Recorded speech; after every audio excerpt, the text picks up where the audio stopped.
반갑습니다. 더 맑은 보상TV 최윤근 손해사정사입니다. 오늘은 많은 분들이 건강검진 차원에서 가볍게 받는 검사, 바로 대장 내시경 검사 이후에 대장암 진단을 받았음에도 불구하고 암 진단비를 제대로 지급받지 못하는 현실에 대해 말씀드리겠습니다.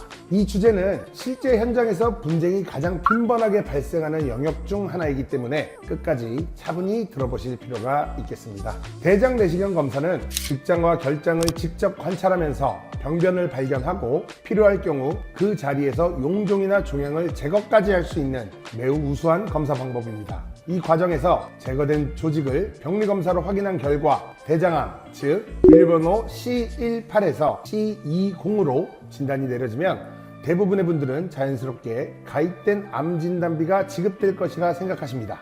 그러나 현실은 그렇지 않은 경우가 매우 많다는 것이죠. 대장은 점막층, 점막 하층, 근육층 등의 여러 조직층으로 이루어진 장기이며 암은 이 조직층들을 침륜하면서 진행합니다. 의학적으로 암이라는 질병은 주변 조직을 침범하거나 전이를 통해서 생명을 위협하는 매우 중대한 질환입니다. 그렇기 때문에 보험 상품에서는 암이라는 진단에 대해 수백만 원에서 수천만 원에 이르는 암 진단비를 보장하도록 설계되어 있습니다. 그럼에도 불구하고 보험금 청구 단계에 이르렀을 때 상당수의 환자분들이 암 진단비 부지급 통보를 받게 됩니다. 가장 대표적인 첫 번째 이유는 바로 암 진단의 확정 문제인데요. 보험약관에서는 암 진단을 위해 반드시 조직 병리 검사가 필요하다고 명시하고 있는데 이 조직 검사 결과를 어떻게 해석하느냐에 따라 전혀 다른 결론이 도출될 수 있다는 것이죠.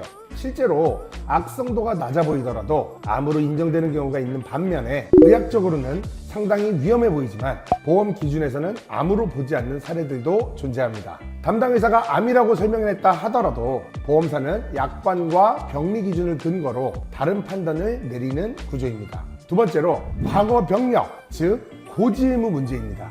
보험에 가입할 때는 계약 전 알릴 의무라는 것이 고객들에게 부담되는데 이는 상법상 고지 의무에 해당합니다. 실제 사례를 보면 대장암으로 진단이 되고 보험금을 청구했음에도 과거에 대장 내시경을 통해 용종이나 폴립을 제거한 이력이 있었다는 이유만으로 보험금이 거절되는 경우가 있습니다. 보험사는 이를 보험 가입 전 병력을 고지하지 않았다라고 판단하고 고지 의무 위반을 이유로 암 진단비 지급을 거부하는 것이죠. 이처럼 암 진단비가 지급되지 않는 이유는 단순하지가 않습니다. 병리학적인 해석, 약관의 구조, 그리고 과거 병력, 보험사의 심사 기준이 복합적으로 얽혀있기 때문입니다.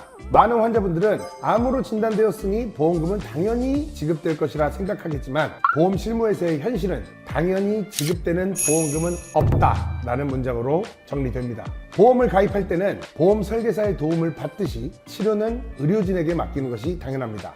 그렇다면 보험금을 청구해야 하는 상황에서 누구의 도움이 필요할까요? 바로 보험금 지급 구조를 정확히 이해하는 전문 손해사정사입니다. 손해사정법인 더 맑음은 선의의 고객이 제도와 기준의 차이로 인해 억울한 결과를 겪지 않도록 늘 현장에서 함께하고 있습니다. 별도의 착수금 없이 정당하고 합리적인 보상 결과가 도출될 때까지 전문 보상인으로서 환자분 곁에서 끝까지 동행하겠습니다. 더 맑은 보상TV는 여러분의 권리가 흐려지지 않도록 앞으로도 정확한 정보와 실무 중심의 해설로 함께하겠습니다. 시청해주셔서 감사합니다. 최윤근이었습니다.